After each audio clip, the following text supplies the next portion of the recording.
आज दिनांक 9 ऑगस्ट जागतिक आदिवासी दिनानिमित्त आपण हा रानभाजी महोत्सव नांदेड जिल्हाधिकारी कार्यालय इथे आपल्याकडे ओपन स्पेस आहे।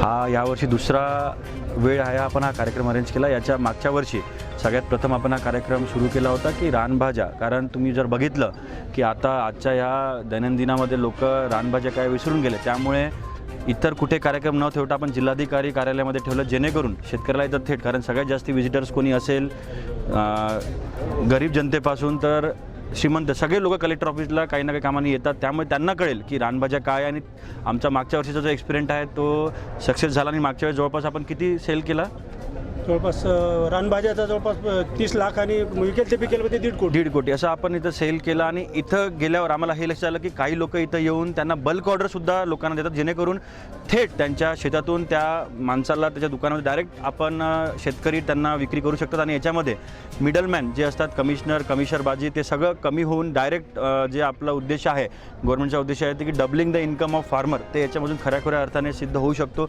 यावर्षी पण आपण इथे ठेवलेलं आहे आणि हे 2-3 दिवस इथं चालणार आहे।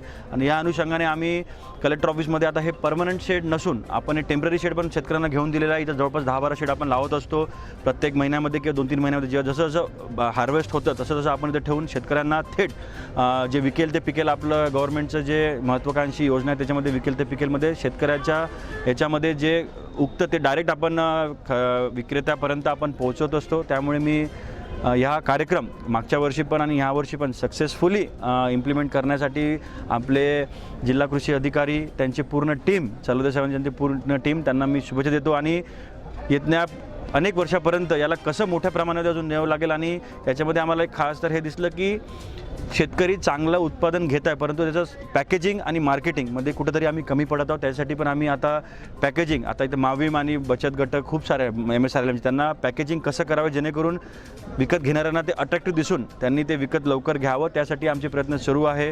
त्याच्यामध्ये विविध आपल्या योजना आहे। पालकमंत्री महोदयांनी पण मागच्या सांगितलं होतं की आता जिल्हा प्रशासनाने पॅकेजिंग आणि मार्केटिंगवर फोकस करून त्यांना अधिक उत्पन्न कसं मिळेल यासाठी प्रयत्नशील आम्ही आहोत। त्यामुळे अजून एकदा मी कृषी विभागाला, नांदेड कृषी विभाग आणि जिल्हा परिषद कृषी विभाग दोघांनाही मी अभिनंदन करतो। आणि आय होप की यावर्षी पण मागच्यासारखं आमचं विक्री दुप्पट होईल, ते आपल्याला 2-3 दिवसामध्ये कळेल। त्यामुळे